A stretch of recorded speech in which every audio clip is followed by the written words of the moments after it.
melhor investir em IVV lá no exterior diretamente ou IVVB11 aqui no Brasil após o aumento de IOF que aconteceu nos últimos dias pelo governo do amor. Vamos trocar uma ideia sobre isso porque eu vou mostrar matematicamente o que é que faz mais sentido sem achismo. Fala pessoal, que tá falando é Pedro Guedes, sou economista, criador do canal. Antes de começar o assunto do vídeo, quero lembrar pra você, se você é um investidor topo, já deixa aquele like maroto na confiança. Se você é um investidor topo, guarda o like, guarda a tua inscrição, porque like mal dado alimenta algoritmo ruim, mas like bem dado alimenta algoritmo bom, hein? Então se você vai deixar só like e sua inscrição, se você aprender alguma coisa nova nesse vídeo. Então sem mais delongas, bora começar. Pessoal, vamos lá. Vamos construir essa planilha aqui pra gente entender o que é que faz mais sentido, o IVVB11 ou o IVV. Primeiro eu separei um horizonte de 10 anos, tá? Pedro, por que um horizonte de 10 anos? Porque a gente tá falando de renda variável, e renda variável não é para curto prazo, tá? Se você tá apressado para um ano, 2 anos, cara, vai na renda fixa, tá? Renda variável é para longo prazo, é sobre isso. E aqui eu decidi fazer um aporte de 10 mil reais. Poderiam ser outros valores, obviamente, mas aqui eu escolhi 10 mil reais. Não vai mudar nada, mas só para você entender que seria aqui basicamente 10 mil reais. A primeira opção aqui foi o IVV, então eu escolhi primeiro o IVV. Por quê? Porque eu decidi,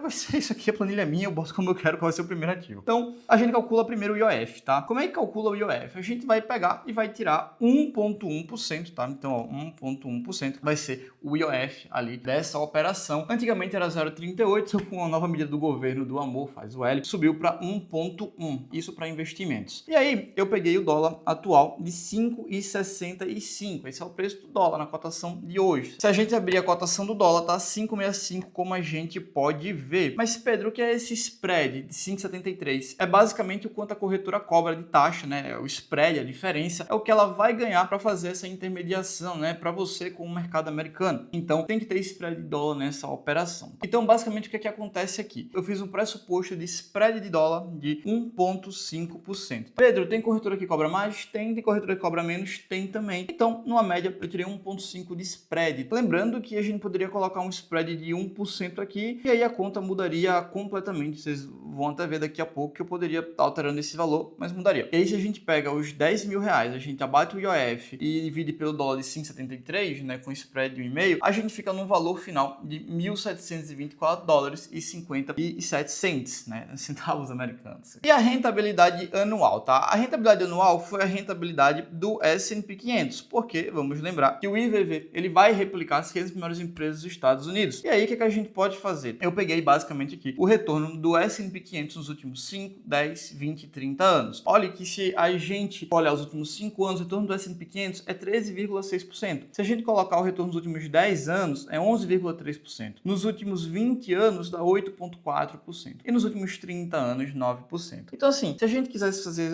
pegar os 10 anos para trás e replicar 10 anos para frente, seria muito mais fidedigno a gente usar 11,3%, né? É o que faria mais sentido. Mas, eu acredito que pegar uma média central disso aqui faz mais sentido do que pegar a janela dos últimos 10 anos, tá? Então, uma rentabilidade de 10% é o que eu vejo mais nexo temporal, é o que eu vejo que faz mais sentido pra gente estar usando a nossa realidade aqui, tá bom? E aí, eu simplesmente fiz o cálculo de 10% ao ano de forma composta para achar o resultado bruto. Lembrando que não é simplesmente você pegar 10% ao ano, aí você vai lá e coloca 10% ao ano por 10 anos, 10 vezes 10, 100%. Não é dessa forma que funciona. Aqui é juros compostos, tá? Então, o resultado é diferente, então tem que fazer conta de juros compostos. Foi exatamente o que eu fiz aqui. A gente chega ali em 4.473 dólares e 10 cents novamente, tá? E aí o dólar, né? Daqui a 10 anos, lá em 2035. Pedro, o dólar vai estar quanto? Eu fiz uma projeção do dólar 10,68. Você tá maluco, pô. Você tirou isso da sua cabeça, pô. Isso não existe. É achismo. Quando eu vi esse valor aqui,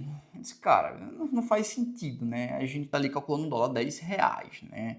Mas eu disse que se eu vou pegar o histórico dos últimos 10 anos para ver como é que isso aqui funcionou. Eu peguei um valor histórico, tô mostrando até aqui para vocês, olha só. E se a gente para ver em 2015, maio de 2015, é quando eu tô gravando esse vídeo, a rentabilidade do dólar foi 89%. Então o real depreciou 89% nos últimos 10 anos. Tá? Então eu simplesmente peguei o valor do dólar atual de 5,65 e joguei a mesma rentabilidade de 89% de depreciação. Pedro, não seria mais interessante eu pegar toda a janela temporal do dólar, desde que o plano real foi criado, e buscar ali uma média anual, igual você fez para o S&P 500? Mais ou menos, porque, não sei se vocês se lembram, mas lá em 94, quando o real foi criado, a gente tinha a paridade do dólar, né? Então, por muito tempo, um dólar equivalia a R$1 e é isso e acabou, né? Depois de um tempo que o dólar começou a ser de fato flutuante sem intervenção. E assim, poderia eu pegar um período temporal de 20 anos, 15 anos e e simplesmente calcular quanto foi a valorização ou desvalorização do real e tirar uma média disso. Só que, cara, quando a gente fala em Brasil, dado toda essa situação que a gente tá tendo, e você me perguntar se eu acho isso aqui uma coisa de outro mundo, eu vou te dizer que eu não acho, não. Se me perguntar se é mais fácil o dólar chegar a, sei lá, R$7 ou a 10 daqui a 10 anos,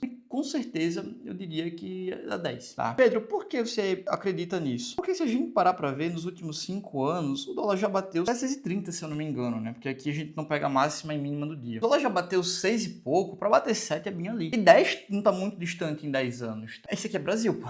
O Brasil a gente sabe como é muito incerto. Então eu não acho que essa projeção ela esteja muito fora da realidade, vocês vão entender já já o porquê. Mas enfim, dólar pra 2035, eu cogitei ali a 10,68. E aí, com o dólar nesse patamar, a gente tem o spread da corretora, que eu utilizei os mesmos 1,5%, tá? Vale lembrar aqui, ó, que eu usei o mesmo 1,5% de spread aqui. E aí a gente chega no valor bruto de R$ 46.870,73. Lembrando que para você repatriar o dinheiro, ou seja, para você trazer o seu dinheiro de volta para cá, depois que você converte ele para real, aqui já está incluso o IOF, tá? Sim, para você trazer seu dinheiro de volta tem IOF também, e o IOF permaneceu de 0,38%. Então, a gente ali tem o IOF de 0,38. Nesse valor aqui de 46.870,73, eu já considerei o IOF de 0,38 na repatriação. E aí a gente tem a alíquota de imposto de renda de 15%, então a gente vai descontar 15% em cima do lucro, tá? Até o ano passado, você vendia até R$30 mil por mês, não tinha imposto. Agora a gente tem que pagar imposto, uma faixa de 15% em cima do lucro. Então você vai pegar ali, basicamente, né, os 46.870,73, vai subtrair dos 10 mil, que vai dar 36.870,73, calcula 15% em cima disso e abate do valor total. Então a gente chega ali em 41.340 de retorno depois de 10 anos, ou 413,40. Você multiplicou por 5 o seu capital ao longo dos últimos 10 anos. Esse aqui seria o retorno do IVV. Aí você pode estar se perguntando, mas aqui tem a taxa de administração de 0,03 que você não incluiu nessa conta. Justo, eu não incluí essa taxa de 0,03, que se muitos podem perguntar, porque vocês vão entender já já. E aqui do outro lado eu tenho o IVVB11. Vamos fazer o cálculo do IVVB11 aqui. Mesmo período, 10 anos, tá? Não vamos mudar isso. E vamos fazer o mesmo aporte, ó, de R$10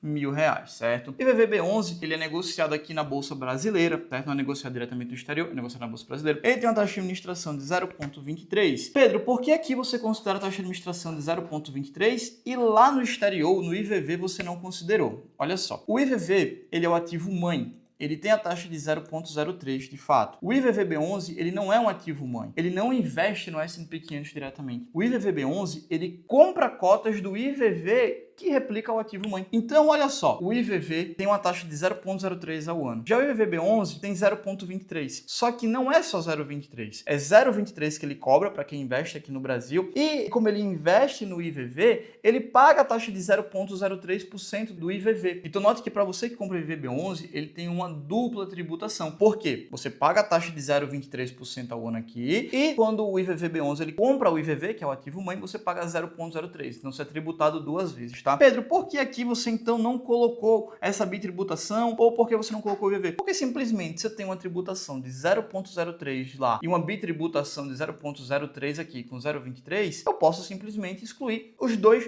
da mesma conta. Eu posso simplesmente ignorar a taxa do IVV de 0,03 e também vou ignorar essa taxa de 0,03 do IVVB11 comprando o IVV. Note que eu só deixei aqui na nossa conta a taxa de 0,23%. E se eu fosse realmente considerar a taxa de 0,03, eu teria que fazer de ambos os lados. Eu teria que colocar 0,03 no IVV e colocar também mais 0,03 aqui no IVVB11, tá? Mas o que eu posso fazer também, como eu havia dito, é simplesmente eliminar os dois termos do lado da equação para se equilibrar a nossa comparação. E aí a taxa anual dá 2,28. Então é simplesmente você pegar 0,23 e multiplicar por 10, tá? A gente já falou isso aqui algumas vezes. Isso aqui é juros compostos, não funciona dessa forma, né? Multiplicando por 10. Então tem que ter fórmula de juros compostos, que a gente chega ali em 2,28, tá? E a rentabilidade ao ano? Por que você colocou 17,14 e lá você só colocou 10%? Simples. Porque nessa conta aqui do IVV, eu coloquei a rentabilidade do S&P 500 e também tem a variação do dólar, né? Que foi de 5,65 para 10,68. Então note que a gente tem a variação tanto do dólar quanto ali a variação do ativo, do S&P 500. E no IVVB11, a gente já junta tudo. A gente joga tanto o S&P 500 quanto a variação do dólar. Então o que foi que eu fiz? Eu calculei os 10 10% ao ano do S&P 500 e joguei também o dólar ao ano. Então, se no período de 10 anos eu contabilizei que o dólar ele aumentou 89%, eu simplesmente peguei e trouxe 10% ao ano junto com, abre parênteses, 89% em 10 anos, quebrei isso aqui ao ano e deu 17,14. Mais uma vez, não acho que porque deu 89% ao ano, você vai simplesmente pegar 89,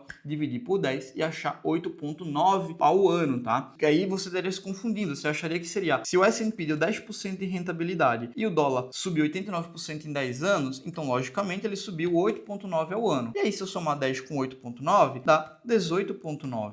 Não é assim que funciona, tá? Deixando bem claro. Se tem 89% ali em 10 anos, eu preciso quebrar isso ao ano de forma de juros compostos, tá? E aí isso vai dar 7,14.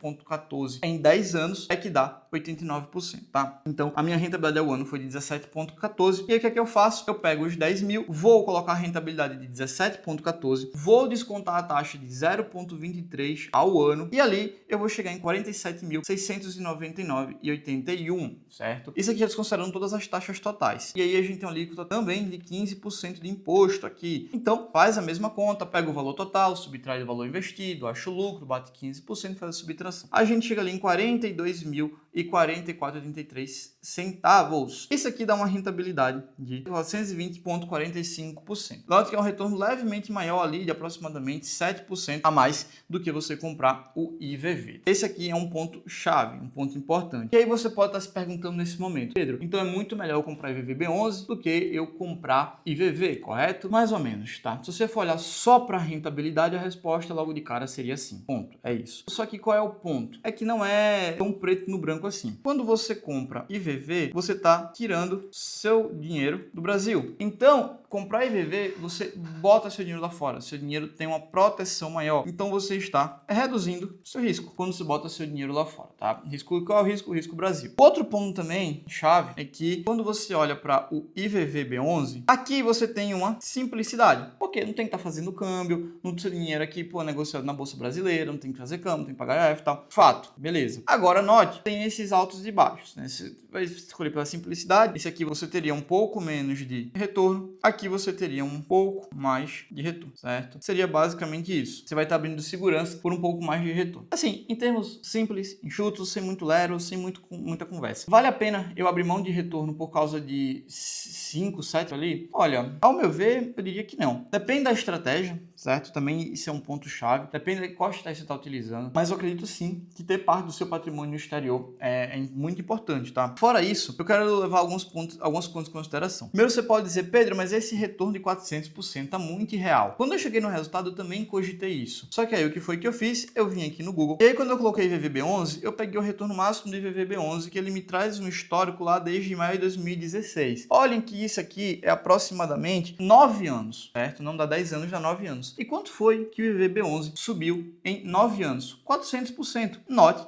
que é um valor muito próximo, tá? Muito próximo do que a gente achou. É tanto se a gente pegar os 4% e entregar a rentabilidade anual que a gente colocou aqui, uns 417 aproximadamente, né? Note que a gente achou um valor muito próximo, olhando um histórico de 10 anos atrás. Então, nosso estudo aqui, ele foi bem condizente, ele tá muito ligado na realidade, tá? Isso aqui não é nada de outro mundo. Eu tô olhando para trás, trazendo dados reais, e a gente chegou num valor bem próximo. Lembrando que, como eu disse, esse aqui é um estudo que a gente tá fazendo olhando para trás, que ele não é 100% exato, longe disso aqui tá 100% exato. O S&P pode ter um dos melhores, um dos piores. Tem N variáveis aqui que podem impactar esse estudo. Uma dessas variáveis que a gente pode olhar que impacta o estudo diretamente aqui é o dólar, porque eu fiz o dólar aqui subindo 89% em 10 anos. Mas se ao invés do dólar subir 89%, ele subir 99%, ou seja, 10% a mais. Isso é totalmente factível. Eu tô no Brasil, pô. O Brasil tem o passado incerto. Então note que se o dólar subir um pouco a mais do que ele subiu nos últimos 10 anos, já fica muito melhor ter IVV. Então note, se ao invés de 89% em 10 anos eu colocar 99%, a conta já fica diferente. Ou se ao invés de 89% em 10 anos eu colocar 92%, já fica mais próximo. E se eu colocar, em vez de 92%, 94%, já passou. Então note que se o dólar em 10 anos não subir 89%, mas subir 94%, só 5% a mais em 10 anos, já passou. Então tem esse ponto. O outro ponto de atenção que eu quero mostrar aqui, voltando para o nosso dólar a 89% em 10 anos, é o spread da tua corretora, tá? Nota que eu botei um spread de 1,5%. Agora, se eu colocasse um spread de 1%, a gente tem um impacto significativo tanto aqui quanto aqui. Então, a gente iria para 0,99. Olha aqui como já teve uma diferença bem razoável. Era 7% de diferença, a gente já baixou ali para basicamente 3%. Isso somente com o spread da corretora. Então, se a sua corretora não te entregar um spread de 1,5%, mas sim um spread de 1%, note que os valores já ficam bem mais próximos. Então, temos algumas variáveis aqui que a gente consegue aqui alterar de forma significativa num período de 10 anos o nosso estudo. Aí, se a corretora cobrar um spread de 1% e o dólar, como eu disse, não subiu 89, mas nesse caso subiu 91, ou seja, 2% a mais, olha só, passou. Então, tem algumas variáveis que vão sim ser significativas e impactar consideravelmente o seu retorno. E quais são essas variáveis que podem mudar o rumo do nosso estudo? Primeiro das variáveis é a rentabilidade, segundo é a variação do dólar e terceiro ali é o spread da sua corretora. Note que essas três variáveis aqui, elas vão ter um impacto muito significativo no teu resultado final. Lembrando que aí tantos que a gente nem controla tanto assim, IOF pode mudar, né? Como mudou, o imposto pode mudar também, mas de fato é isso aqui que vai ter realmente uma diferença no longo prazo